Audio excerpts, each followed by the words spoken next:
È un donatore multiorgani, ha salvato la vita o comunque migliorato la vita di ben 7 persone e ci sembrava doveroso da parte nostra rendere un omaggio a Giovanni. Giovanni è Giovanni Cioffi, calabrese di origini, veneto d'adozione, che alla sua morte prematura e improvvisa ha donato gli organi. A lui, grande appassionato di bocce, l'Aido, il comune di Treviso e la Federazione Bocce hanno dedicato al bocciodromo di Selva del Montello il primo memorial che porta il suo nome. Un bocciofilo fantastico e questa giornata qua splendida è dedicata a lui, è dedicata alle bocce, il suo sport preferito, è dedicata all'Aido perché Giovanni con il suo sacrificio ha fatto vivere per 7 persone, stanno tutte bene e di questo ne vado fiera. Oggi siamo qui per ricordare una persona ma anche per fare del bene attraverso lo sport e quindi non posso che ringraziare i volontari e sperare che il primo memorial diventi un secondo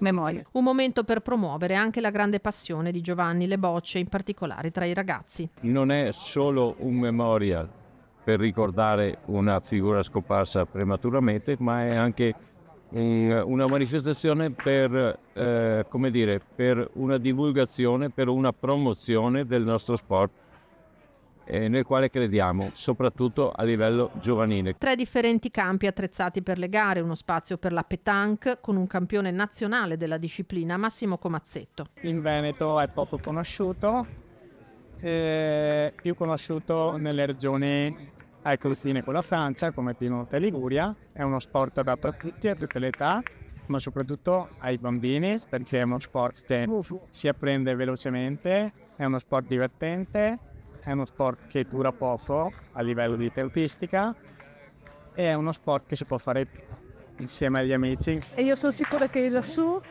più di qualche angelo mi sta ad ascoltare e che mi dica vai avanti perché le bocce sono importanti, come diceva Giovanni. È stato un campione in Serie A.